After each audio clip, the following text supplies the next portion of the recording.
बड़ी सरदर्दी है यार। कोई नहीं, बीओटी मॉडल है, लिखिए बीओटी मॉडल क्या होता है। बीओटी मॉडल क्या होता है? बीओटी मॉडल में वही ए से बी एक लाइन खींचिए, सेम कुछ सेम रहेगा, कोई नई चीज नहीं है। ए से बी एक लाइन खींचिए, उस ए से बी में ध्यान से समझना है आपको क्या है। बीओटी की फुल फॉर्म है बिल्ट ऑपरेट ट्रांसफर, ये बीओटी होता है। सब कुछ सेम रहेगा, कोई नई चीज नहीं है। इसमें क्या होगा, कॉस्टिंग भी सेम ही मैंने बताया। कॉस्टिंग जो उधर आपने लिखी है ABCD, सिंपल तरीके से एक रोड है यमुना एक्सप्रेसवे का मैं एग्जांपल दे देता हूं। यमुना एक्सप्रेसवे इंडिया की पहला बीओटी मॉडल की रोड है। तो बीओटी मॉडल यमुना एक्सप्रेसवे का क्या था कि यमुना एक्सप्रेस किसने बनाया है? जेपी ग्रुप ने। ठीक बात है, जेपी आपने सुना है, तो जेपी वाले ग्रुप ने बनाया। हुआ क्या था, बीओटी मॉडल में क्या होगा कि देखो सरकार एक टेंडर निकालेगी कि मुझे दिल्ली से आगरा कनेक्ट करना है यमुना एक्सप्रेसवे, क्लियर। तो दिल्ली से आगरा को जो कनेक्ट होगा एक्सप्रेसवे, उसकी कॉस्टिंग लगेगी मान लीजिए 30 करोड़। सरकार ने बोला कि ये जो 30 करोड़ रुपया है ये मैं नहीं दूंगा, ठीक। आप एक काम करो, इस रोड को आप बनाओ। तो आप अगर बनाओगे तो पैसे भी आपको ही लगाने हैं, बंदे भी आपको, सामान भी आपका। दिस इज कॉल्ड बिल्ड, सही बात है। तो आपने रोड बनाई, मान लीजिए 3 साल में रोड तैयार हो गई आपकी। तो पहला बीओटी का बी क्लियर हो गया, बिल्ट। दूसरी चीज, अब सीधी बात है 30 करोड़ आपने अपनी जेब से ही तो लगाए हैं, सरकार तो पैसा तो आप लोगे ना। तो आप एक काम करो, इस पे टोल लगा लो, और टोल के जो पैसे होंगे वो आप रखो, मेरे को नहीं चाहिए, ठीक। दिस इज कॉल्ड ऑपरेट, समझ गए। तो पहला बी, दूसरा ओ, क्लियर हो गया। अब ये ऑपरेट कब तक करोगे, एक अप्रॉक्सीमेट टाइम होता है कि जैसे रोज की कितनी गाड़ियां निकलती होंगी यमुना एक्सप्रेस से, रोज की लगभग 10-20 गाड़ी। डीएनडी वाला पता है, डील नहीं, दिल्ली नोएडा ट्रांस जो है, उसको लेकर के घपलेबाजी जब पता चली थी तो क्या हिसाब लूटा गया था। तो कितनी लॉजिक है, 10-20 हजार गाड़ियां मोटा मोटी 10,000 का एवरेज लगाई, 10,000 गाड़ी रोज की निकल रही है। टोल कितना कटता होगा हिसाब किताब, मोटा मोटी 100 रुपए 200 रुपए 100 का टोल लगाइए। तो 10,000 गाड़ी इंटू 100 कितना हो गया, रुका हूं मैं, 10,000 गुणे 100 बराबर, भाई 10,000 में 4 जीरो थे और 2 जीरो और, तो 6 जीरो हो गए। तो 6 जीरो मतलब एक के आगे 5 जीरो, 1 लाख होता है। तो 6 जीरो मतलब 10 लाख, 10 लाख रुपए रोज के टोल हुए, हिसाब समझिए। तो अगर ये जो आपका कॉस्टिंग है वो 10 करोड़ की कॉस्टिंग थी बीओटी मॉडल में, 10 करोड़ की, तो अगर 10 करोड़ की कॉस्टिंग है तो 10 लाख रुपए के हिसाब से कितने दिन में कवर होगा, फिर मैथ आ गई, 100 दिन में। भाई 10 लाख को 10 दिन में कवर करेंगे तो 1 करोड़, 10 लाख 10 लाख सीधा दे रहा हूं मैं आपको। तो लॉजिक ऐसे करके 1 करोड़ के हिसाब से 100 करोड़ करने तो 10 करोड़ कितने होंगे 100 दिन में। तो 100 दिन में आपकी कॉस्टिंग कंप्लीट हो गई। अब याद रखना, आदमी केवल कॉस्टिंग तो लेगा नहीं, वो प्रॉफिट भी लेगा। तो सीधी बात है, उस पर मान लीजिए 5 करोड़ का प्रॉफिट भी, एग्जांपल ले रहा हूं मैं आपको, 5 करोड़ का प्रॉफिट है। तो 5 करोड़ का प्रॉफिट कितने दिन में, 50 दिन में। तो लॉजिक ये हुआ कि डे 1 से डे 150 इसमें उस कंपनी ने अपना प्रॉफिट उठा लिया, प्लस कंपनी ने कॉस्टिंग उठा ली, और उसके बाद डे 151 से किसको दे देगा, गवर्नमेंट को, कि साहब आप चलाओ। This is called T transfer. सबसे सही मॉडल है, क्योंकि ना तो इसमें घपलेबाजी होने के चांसेस हैं, करप्शन तो है ही नहीं। कंपनी को देंगे, कंपनी रोड, कल को कुछ भी अगर होता है कंपनी में, मतलब रोड में खराब होती है, तो आप किसका गला पकड़ोगे, कंपनी का, भाई तेरे ने बनाई थी। पिछले वाले पीपीपी मॉडल में दिक्कत क्या थी कि आप गवर्नमेंट पे क्लेम कर सकते थे कि नहीं कर सकते, कि सरकार ने घपलेबाजी करके रोड बनाई है। वो देखिए मूवी अक्षय कुमार वाली, खट्टा मीठा, हाँ, बहुत जेन्युइन हिसाब किताब दिखाया कि नहीं है, सचिन टुचकुले, हाँ बिल्कुल जेन्युइन बात दिखाई है उसमें कि नहीं, बस सेम कहानी। तो वो उसमें लड़की जो हीरोइन है उसने देखो कमिश्नर बनी हुई है, जो उसकी सेम कहानी होती है पीडब्ल्यूडी में। तो ये सारे जो घपलेबाजी होती है छोटी रोड के लिए ठीक होता है, बड़ी रोड के लिए ठीक नहीं होता, ठीक है। तो ये सिस्टम काम करता है बीओटी। तो इंडिया में ऑलमोस्ट आप कह लीजिए प्रेजेंट टाइम में लगभग 90% ऐसी रोड्स होती हैं जो बीओटी मॉडल पे काम करती हैं। और ये बड़ा बेहतरीन, क्योंकि सरकार वो जो 30 करोड़ रुपया गवर्नमेंट के कॉन्ट्रैक्ट में देती रोड बनाने में, वो 30 करोड़ रुपए का हॉस्पिटल बनाए, और रोड कौन बनाए ये समझिए। गवर्नमेंट को अगर रोड बनानी है तो 4 मैंने रोड बताई थी, वीआर डीआर ये सब। तो विलेज जो रोड है वो ज्यादा इंपॉर्टेंट है या एनएच आपके हिसाब से? प्रॉफिटेबल एनएच है, तो अगर प्रॉफिटेबल एनएच है तो क्यों ना प्रॉफिटेबल कंपनी को दे दिया जाए। और जहां पे प्रॉफिटेबल की बात नहीं होगी, मतलब वेलफेयर की बात करेंगे, उसमें रिलायंस नहीं चाहेगा, रिलायंस को प्रॉफिट चाहिए। तो रिलायंस किस में जुड़ेगा? एनएच में। अभी विलेज रोड है जहां पे कॉस्टिंग लगनी है, वो किसकी होगी? गवर्नमेंट की होगी। समझ गए बात को? तो सरकार का ध्यान हमेशा किस पे होता है? वीआर पे, कि भैया वीआर पे बनाओ, डीआर बनाओ, एसआर बनाओ। जो एनएच होता है वो कौन बनाएगी? प्राइवेट। तभी Yamuna express way, Pune express way जितनी भी हैं, और इसके अब टोल भी महंगा पड़ता है, ऑब्वियस है प्राइवेट कंपनी ने बनाया तो कॉस्टिंग वो लेगी। अब सारा खेल जो इसमें अभी घपलेबाजी डीएनडी वाली पकड़ी गई है, वो लोग क्या कर रहे हैं, साल भर की जो कॉस्टिंग देते हैं वो साल भर की कॉस्टिंग निगेटिव में दे रहे हैं पिछले 5 साल से। मेरी बात समझ में आई? मतलब एवरेज है, मैंने बोला 5 करोड़ रुपए कॉस्टिंग है, तो हर साल 1-1 करोड़ की कॉस्टिंग होनी चाहिए, 5 करोड़ में कवर हो गया। लेकिन जब भी वो जमा करते हैं, डॉक्यूमेंट दे रहे थे, तो वो डॉक्यूमेंट में हर साल कॉस्टिंग वो 20 लाख की ही दे रहे थे। जहां कॉस्टिंग आपको 1 करोड़ की देनी थी एवरेज, इतना तो आइडिया यार, 10,000 गाड़ी निकल ली रोज के 10 रुपए के हिसाब से, किसको आइडिया नहीं है? बट वो दिखा रहे थे पेपर में कि हमें रोज 20 लाख हो रहे।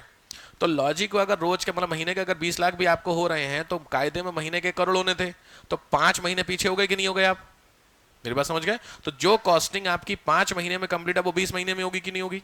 तो ये पिछले 5 साल से डीएनडी कॉरिडोर जो है, ये दिल्ली नोएडा, ये इतना ज्यादा चल रहा था घपलेबाजी में। फिर जब इसको पकड़ा, यहाँ पे रेड डाली सीबीआई ने, क्योंकि इतनी गाड़ियां दिल्ली नोएडा में और कंपनी करी हम घाटे में, हमें मतलब कॉस्टिंग नहीं, इसका मतलब कुछ तो गड़बड़ है। तो जब कंपनी ने पकड़ा सीबीआई ने, तो पता चला कि जिनको कॉन्ट्रैक्ट मिला था इस रोड को बनाने का, वो कंपनी थी जिन भाई साहब की, उनकी कंपनी में 5 डायरेक्टर थे, और वो पांचों डायरेक्टर एक्स आईएएस थे, और वो एक्स आईएएस पांचों थे ट्रांसपोर्ट डिपार्टमेंट में। आप समझ रहे हो हिसाब किताब, किस अंदर तक का कितना लिंक होगा कि नहीं होगा? पांचों सेक्रेटरी लेवल के आदमी थे जो ट्रांसपोर्ट डिपार्टमेंट मिनिस्ट्री में थे। लॉजिक है, सारा लिंक अंदर का उसको, बंदों को जो रिटायर हो गया उसको कितना लिंक पता होगा कि नहीं? और 5 आईएएस हैं, तो सीधी बात है कंपनी को सारा पता था कैसे करना है गड़बड़ दी। जब पकड़ा गया पहले, मैंने 37,000 CR, 37,000 करोड़ का घोटाला पकड़ा गया था ये। समझ गए बात को? वरना ऐसा भी नहीं भाई साहब कि आपकी कॉस्टिंग, जब रोड अभी एक्सप्रेस वे पकड़ लो या कोई भी ठीक ठाक रोड पकड़ लो, गाड़ियां देखो कितनी जाती हैं, ऐसा कैसे कह रहे हो कि आप घाटे में चल रहे हो? पता चला। और कॉस्टिंग कितनी थी पता है? 2200 करोड़ की, मतलब 2200 की कॉस्टिंग थी, और 37,000 करोड़ का अभी तक वो कमा चुके थे। आप समझ रहे हैं भाई साहब किस लेवल पे काम था? तो उसके बाद सरकार की जब आंख खुली, तब पता चला कि कहानी ये भी हो सकती होगी। घपलेबाज इंडिया ले तो खतरनाक लोग हैं, पता नहीं जुगाड़ कहां से कर ले। तब जब उनको पता चला, तब उन्होंने बोल दिया कि उस कंपनी को नहीं दिया जाएगा कॉन्ट्रैक्ट जिस कंपनी में ये डायरेक्टर होंगे। कौन? Retired civil servant. क्योंकि अब समझ में आएगा चीजों को लेकर के। आप प्राइवेट बंदे कितना भी, उनका उस लेवल का जुगाड़ नहीं होगा जितना सिविल सर्वेंट का होगा कि नहीं होगा? सीधी बात है। तो उन्होंने पहला रूल ये डाल दिया कि बॉस इनको नहीं दिया जाएगा। ये मोदी जी ने किया था इस चीज को लेकर के। क्योंकि मजाक तो है नहीं भाई साहब, टोल दिए जा रहे, पिछले 20 साल से आप टोल ही दिए जा रहे, और कंपनी करे हम घाटे में ही चल रहे हैं यार, हद हो गई है यार, इसका सीधा मतलब है। और टोल तो आपने देखा होगा काफी हो ही रखा है इस समय। अब तो डीएनडी हट गया, इसीलिए हट गया, सरकार ने बोला हटाओ भैया ये। खैर, तो बीओटी मॉडल क्लियर हो गया। तो ये आपका मेन, तो इंडिया में जितने भी मॉडल्स हैं उन मॉडल में सबसे इंपॉर्टेंट बीओटी मॉडल काम करता है। ठीक होगी बात? ठीक। अब आइए इसमें दूसरा है, सबसे इंपॉर्टेंट लिखिए, problems of roadway. Problem of roadway.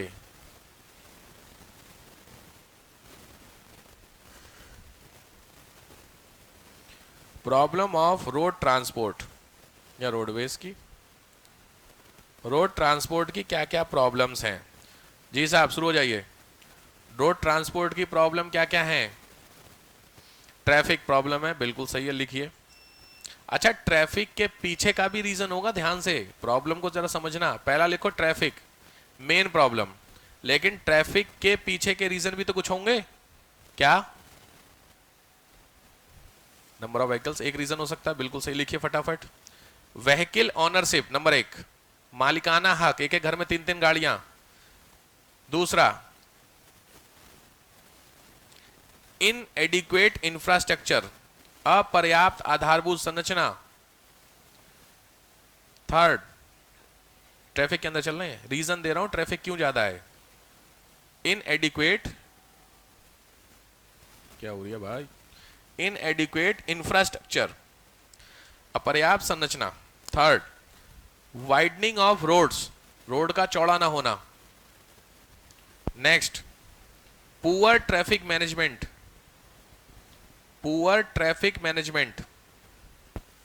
Next, सही बात है, ठीक। ये सारे पॉइंट क्लियर हो गए। इसका लिखो आउटपुट, हेडिंग डालो, ट्रैफिक के अंदर ही आउटपुट, नुकसान क्या है इसका, कॉन्सिक्वेंसेस क्या है। नंबर 1 ट्रेवल टाइम इंक्रीज, यात्रा समय बढ़ गया कि नहीं बढ़ गया। दूसरा फ्यूल कंजम्पशन, फ्यूल आपका बहुत लग रहा है इसमें। तीसरा पोल्यूशन, और चौथा सबसे इंपॉर्टेंट है रिड्यूस्ड प्रोडक्टिविटी। प्रोडक्टिविटी, उत्पादकता घटती चली जाती है।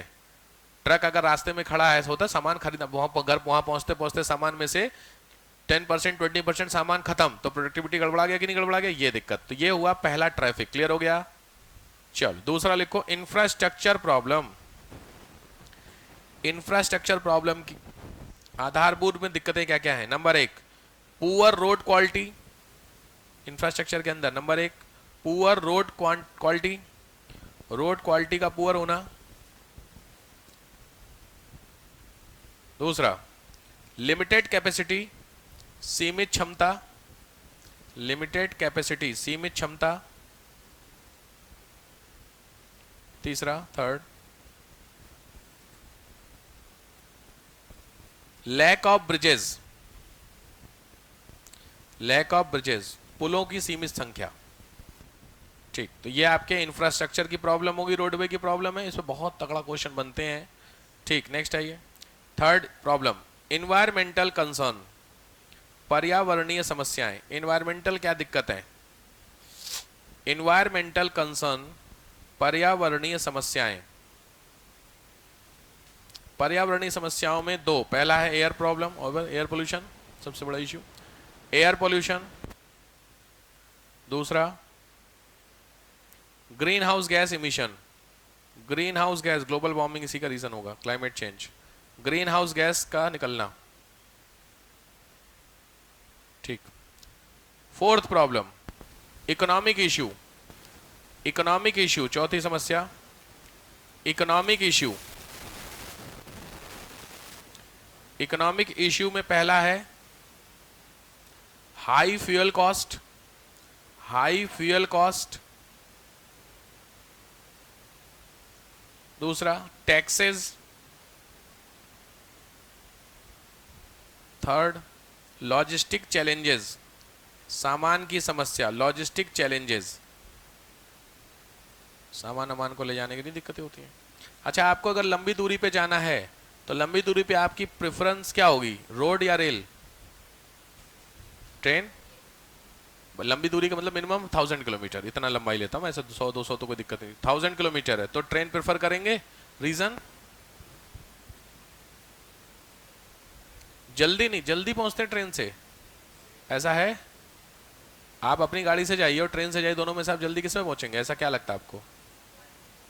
भाई गाड़ी आप अपने हिसाब से चलाएंगे ना, तो जल्दी वाले में टाइम तो आपका बचाएगा गाड़ी, लेकिन दिक्कतें और भी बहुत सारी हैं। भाई अगर आपको, जैसे मेरा घर गोरखपुर है तो मुझे 900 किलोमीटर करीब पड़ता है, तो अगर वहाँ पे जाना होता है, गाड़ी मुझे लेके जानी होती है ना, तो मेरे को 10 बार सोचना पड़ता है। 900 किलोमीटर मजाक तो है नहीं, पहले तो अकेले ड्राइव करके जाओ, और ऊपर से ना कितना भी रोड अच्छी होगी टाइम तो लगेगा ही लगेगा।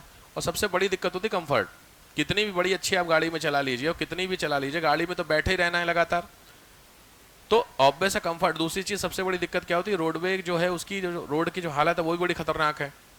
एनएच आपने छोड़ा, नेशनल हाईवे बेहतरीन है, लेकिन जैसे आप छोड़ के अंदर घुसे कहानी खत्म। जितना टाइम मेरे को यहाँ से गोरखपुर नहीं लगता, आप बिलीव मानिए, उसका 1/4 मेरे को गोरखपुर से घर जाने में लग जाता है। आप मेरी बात समझ गए, मतलब यहाँ से लखनऊ एक्सप्रेस पे पहुँचने में मेरे को ज़्यादा से ज़्यादा 3-3.5 घंटे लगते हैं। मैं लखनऊ एक्सप्रेस पहुँचता हूँ और 2.5-3 घंटे में लखनऊ एक्सप्रेस पे क्रॉस होता है, मतलब 5 घंटे में, 5.5 घंटे में लखनऊ। अगर आप लगातार चले, इतना चला सकते, गाड़ी 100-120 पे चलाएंगे आप, तो 5 घंटे बिना रुके, तो 5 घंटे में पहुँच जाएंगे लखनऊ। ठीक है, फिर वहाँ पे एक स्टे लेते हैं, 10 वही आधे घंटे का हॉल्ट, और फिर वहाँ से गोरखपुर करीब 300 किलोमीटर, तो वहाँ से भी आप मान के चलिए करीब वही 2.5-3 घंटे मोटामोटी पहुँच। बहुत ज़बरदस्त हाईवे, बेहतरीन हाईवे गोरखपुर का बन गया। लेकिन गोरखपुर से जो मेरा घर है वो करीब 110 किलोमीटर के राउंड है, आप समझ रहे हैं। तो 800 किलोमीटर तो आप 8 घंटे में कवर कर गए, लेकिन भाई साहब वो जो 100 किलोमीटर है, उस 100 किलोमीटर मेरे को 2.5 से 3 घंटे लग जाते हैं। अब रीजन समझ गए, ये दिक्कत है।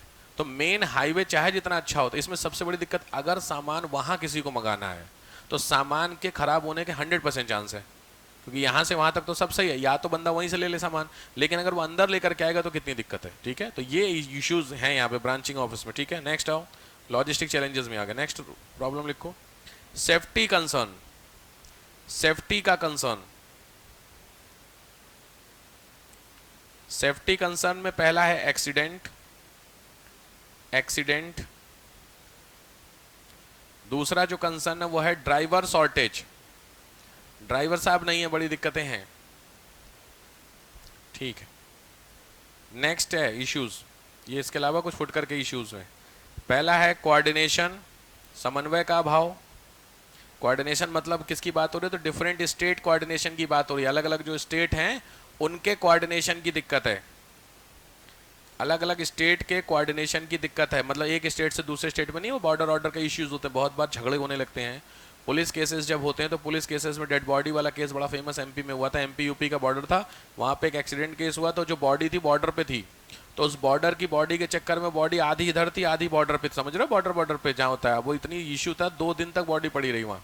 क्योंकि कौन भाई, सीधी बात, अगर बॉडी को आपको अपने अंडर लेना पड़ेगा तो एफआईआर करनी पड़ेगी, तो सरदर्दी एक केस और बढ़ाएंगे, ये लेकर उसके बाद से बड़ा खतरनाक केस माना गया। ये रीजन हो गया कोऑर्डिनेशन। नेक्स्ट है डिजिटलाइजेशन, डिजिटलाइजेशन, डिजिटलीकरण, डिजिटलाइजेशन तो देखा है आपने, ये भी इश्यूज है, इसी को सॉल्व धीरे धीरे किया जा रहा है। अभी वो क्या लगता है जो टोल पे, अरे क्या क्या जिससे पैसे कटते हैं आपके, फास्टैग, फास्टैग के रूल पता ही होंगे आपको। अब तो 2 मिनट हो गया सर, पहले 10 सेकंड का था ना शायद, पहले 10 सेकंड का था कि 10 सेकंड से ज़्यादा अगर आपको किसी टोल पे रुकना है फास्टैग से नहीं कटेगा तो आपका टोल नहीं लगेगा, ये रूल था। अब उनको पता नहीं था ना कि इंडिया वाले खुरापाती होते हैं जानबूझ करके, वो कुछ ना कुछ ऐसी हरकतें, 2 दोस्त होते तो आगे वाली गाड़ी जानबूझ के लेट कर देती थी, खुरापाती समझ रहे हैं, तो पीछे वाली गाड़ी को 10 सेकंड से ज़्यादा रुकना पड़ गया। दोस्त होते थे, बड़े समझ रहे कितने शरीफ होते हैं, तो 2 गाड़ी में जा रहे हैं, अगली वाली उसने रोक दी, पीछे वाली रुक गई, तो वो तो निकल गया, उसका टोल कट गया, इसका टोल बच गया, समझ रहे हो। तो ऐसा जब पता चला तो अब रूल क्या कर दिया, 2 मिनट, तो अब मिनिमम 2 मिनट है, 2 मिनट के बाद आपका जो टोल है वो वापस हो जाता है, ठीक है। फर्स्ट ये एनवायरमेंटल कंसर्न। चलो नेक्स्ट, एक्सीडेंट हो गया था ना इश्यूज में, slow speed, slow speed, speed का धीरे होना। Next, bouncing of roads, road की बाउंसिंग, जंपिंग जिसको बोलते हैं, bouncing of road, problem. Parking, parking issue हो सकता है, लिख सकते हो, ऑन रोड साइड पार्किंग, हाँ वो इश्यू है, बिल्कुल सही बात है, लिख लीजिए। रोड साइड पार्किंग का भी इश्यू है, ये तो है, दिक्कत है, उसके लिए टो वाले लोग रहते हैं।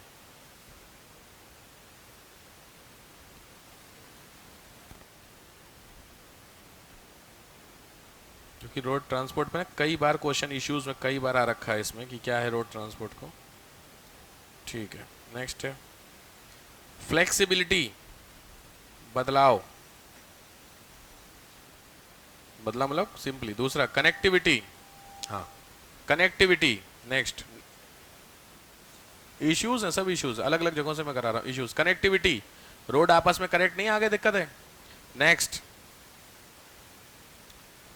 आउटडेटेड टेक्नोलॉजी, पुरानी तकनीकी।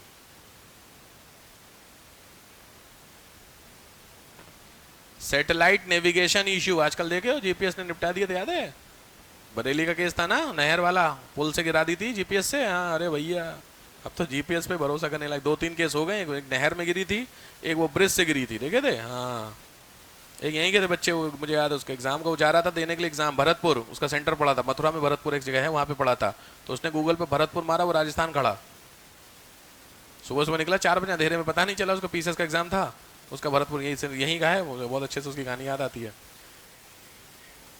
हाँ अब यार भाई, अब सुबह 4 बजे निकले तो अंधेरा उतना पता भी नहीं चलता, 6 साढ़े, जब आप पहुंच गया भरतपुर में, दिखा रहा कि रीच्ड, तो वहां देख रहा कह रहा रेगिस्तान, स्कूल कौन सा है, नहीं देखा होगा उसने, या गूगल पे डाला होगा, जो भी सीन था, कौन सा गया, इतना कहाँ यार, गाड़ी में सीधे सीधे जगह डालता है, भरतपुर डाल दिया उसने, भरतपुर कौन सा नहीं ध्यान दिया होगा। और वहाँ पे मेरे को फ़ोन कर रहा 9 बजे कि सर रात हो गए, हमको तो जा एग्जाम दे, 9 बजे क्यों कॉल कर रहा, 9:30 से एग्जाम है, करा फिर सर भरतपुर ही खड़े हैं, हमको तो भरतपुर सेंटर जा, फिर उसने कहानी बताई अपनी, मैं तू वापस आ तेरे को बताता हूँ मैं, बोला एक आदमी पढ़ा लिखा नहीं हो वो ऐसी गलती करे, समझ में आता, तुम पीसीएस के स्टूडेंट होकर के हरकतें कर रहे हो यार।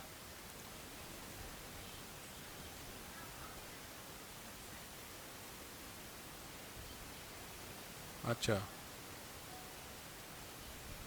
नहीं दिखा रहा हुआ, हाँ उसी में चली आएगी। अरे भैया तो जरा गूगल के भरोसे ना रहना, बस मेरे कहने का मतलब है। नेक्स्ट, सैटेलाइट नेविगेशन, तकनीकी समस्या सैटेलाइट को लेके, उपग्रह की समस्या। फ्यूल एफिशिएंसी, ये भी बड़ी दिक्कत है हमारे यहाँ। फ्यूल एफिशिएंसी, फ्यूल एफिशिएंसी, क्योंकि हमारे जो फ्यूल वो भी थोड़ा इश्यूज क्रिएट होता है, एफिशिएंट उतना नहीं है। नेक्स्ट, ग्रीन लॉजिस्टिक, हरित परिवहन, ग्रीन लॉजिस्टिक का इशू। इंफ्रास्ट्रक्चर वाला तो कल आपको मैं बोल ही दिया। और कुछ आपको लगता है कि सर ये भी समस्या, तो कोई दिक्कत नहीं, लिख मारो, कमी थोड़ी है समस्याओं में। रोड ट्रांसपोर्ट इतनी दिक्कतें हैं, प्रॉब्लम जरूरी है याद रखिए, बट सॉल्यूशन उससे ज्यादा जरूरी है। तो सॉल्यूशन मैं आपको नेक्स्ट लेक्चर में बताऊंगा, बट ध्यान रखना सॉल्यूशन, प्रॉब्लम अगर आपको इसमें मिलता है तो लिख लीजिएगा, कोई दिक्कत नहीं है। वैसे कितने हो गए लगभग ये 10-15 हो गए। हाँ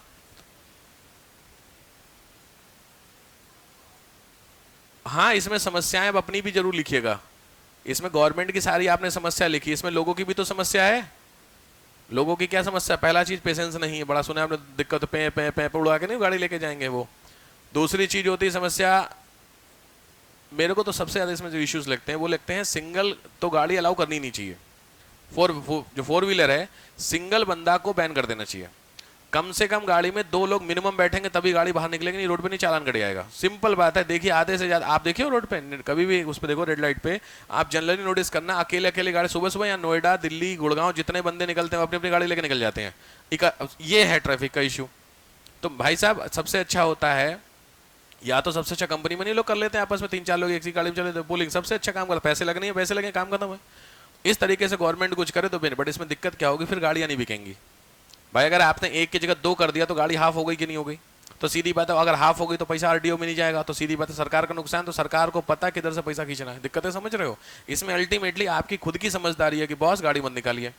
यहाँ जरा जरा से काम के लिए दूध लेने आते देखा गाड़ी निकाल लेते हैं, देखा बड़े बड़े लोगों को देखा, हमारे पड़ोस में ही है, उनकी वो छोटी वाली गाड़ी है, वो प्लास्टिक वाली, मतलब वैगनार।